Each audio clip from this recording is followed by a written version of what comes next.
बेहद स्वागत है जी सभी स्टूडेंट्स का। एक बार फिर हाजिर हैं बेहद ख़ास सीरीज़ जसमीत भाटिया जी के साथ हम चला रहे हैं, जिसमें स्टूडेंट्स को post study work permit, PR और सेटलमेंट के चांसेस, ये सारी इन्फॉर्मेशन डिलीवर कर रहे हैं। आज का टॉपिक है कि स्टूडेंट्स को सबसे ज़्यादा अच्छे सेटलमेंट के चांसेस किस कंट्री में हैं और किस एलिजिबिलिटी वाला स्टूडेंट वहाँ पे अप्लाई कर सकता है। जसमीत भाटिया जी हमारे साथ मौजूद हैं। 3 बड़ी कंट्रीज़ का कंपैरिजन तो करेंगे, UK, Australia, Canada, America, New Zealand, 4-5 major countries की बात करेंगे। जसमीत जी आपका स्वागत है। Hello everyone.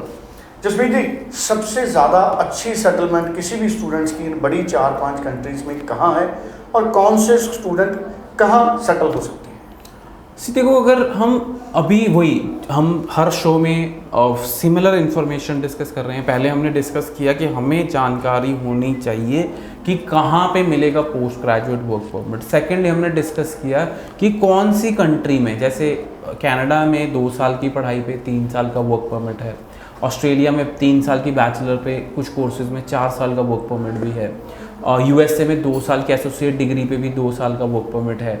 अगर हम बात करें यूके की बैचलर डिग्री 2 साल की, 2 साल का वर्क परमिट है, मास्टर पे भी 2 साल का वर्क परमिट है। बट अब हम बात करते हैं, हमारी पढ़ाई ख़त्म हो गई, हमने पोस्ट ग्रेजुएट वर्क परमिट ले लिया, पर हम सेटल कहाँ हो सकते हैं? और सेटलमेंट का प्रोसीजर यही है स्टूडेंट्स।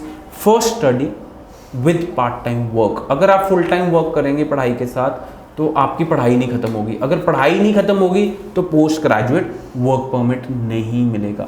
अगर पोस्ट ग्रेजुएट वर्क परमिट नहीं मिलेगा तो पीआर वाली ऑप्शन तक तो हम पहुंचेंगे ही नहीं। सो ये 3 स्टेप हैं किसी भी कंट्री में सेटल होने के लिए। First is study, then is settle, then is PR. First is study, then is post graduate work permit, then is PR. So ये 3 स्टेप्स हैं सेटलमेंट के। सो स्टूडेंट्स, अगर हम कनाडा जाते हैं, नॉर्मली स्टूडेंट किसी प्रोविंसेस में तो आप 3 इयर्स में भी पीआर ले सकते हो, जैसे सस्कैचुअन हो गया, न्यू ब्रुंसविक हो गया, नोवा स्कोशा हो गया, अल्बर्टा हो गया, मैनीटोबा हो गया। किसी जॉब्स में बीसी में भी आप 3 साल में पीआर ले सकते हो। और किसी मैक्सिमम टाइम जो पीआर का है कनाडा में वो 4 to 5 इयर्स में you will receive your PR. Suppose you are going to Canada at an age of 18 and you will be PR by 22, maximum 23। और किसी चांसेस में भी तो ऐसा हो सकता है कि आप 21 साल की उम्र में ही कनाडा के पीआर हो जाएं, क्योंकि 2 साल की पढ़ाई पे आपको मिल रहा है 3 साल का वर्क परमिट। वेयरएज अगर हम ऑस्ट्रेलिया की बात करें तो 3 साल की बैचलर की और कुछ कोर्सेज में 4 साल की बैचलर की। अगर बैचलर नहीं की तो पोस्ट ग्रेजुएट वर्क परमिट नहीं मिलेगा। ये चीज़ हमको नहीं पता है students. Majority of the students को ये चीज़ नहीं पता है कि बैचलर करनी ज़रूरी है। वो जाते हैं वहाँ, 1 सेमेस्टर ऑस्ट्रेलिया यूनिवर्सिटी में पढ़ते हैं और 2nd सेमेस्टर में अपना कोर्स छोड़ देते हैं। फर्स्ट सेमेस्टर लगाया, 2nd सेमेस्टर में यूनिवर्सिटी छोड़ दी, और उसके बाद उन्हें ये नहीं पता है कि वो बैचलर डिग्री अगर नहीं करेंगे तो पोस्ट ग्रेजुएट वर्क परमिट नहीं मिलेगा, तो पीआर तो दूर की बात है। सो 3 साल की या 4 साल की बैचलर डिग्री, 2 साल का या 4 साल का वर्क परमिट, उस दौरान आपको लेनी है जॉब हर केसेस में लेनी है, और आपका कोर्स होना चाहिए एसक्यूएल लिस्ट में, शॉर्टेस्ट स्किल्ड लिस्ट में, एसओआर लिस्ट में। अगर आपका वो जॉब उस लिस्ट में नहीं है तो आप पीआर नहीं अप्लाई कर सकते। आप ब्रिजिंग वीज़ा पे आ सकते हैं, आप टीआर पे आ सकते हैं। सो ऑस्ट्रेलिया का प्रोसेस पीआर का लॉन्गर देन कनाडा है, मतलब आपको पीआर लेने में 7-8 ईयर्स लग सकते हैं अगर आप एलिजिबिलिटी क्राइटेरिया फुलफिल करते हैं तो। नहीं तो 7-8 ईयर्स में भी पीआर लेनी किसी कोर्सेज में, एमबीए में, बीबीए में मुश्किल है। सो स्टूडेंट्स, ये क्लैरिटी जो है ना, ये बहुत ज़्यादा ज़रूरी है। फिर हम बात करते हैं यूके की। यूके में most of the students who go into bachelor degree, वो क्या करते हैं, बैचलर डिग्री छोड़ देते हैं और जाते ही वहाँ काम करते हैं फुल टाइम। सो उस केस में तो आपको पोस्ट ग्रेजुएट वर्क परमिट ही नहीं मिलेगा, और अगर पोस्ट ग्रेजुएट वर्क परमिट नहीं मिलेगा तो आपको पीआर कैसे मिलेगी?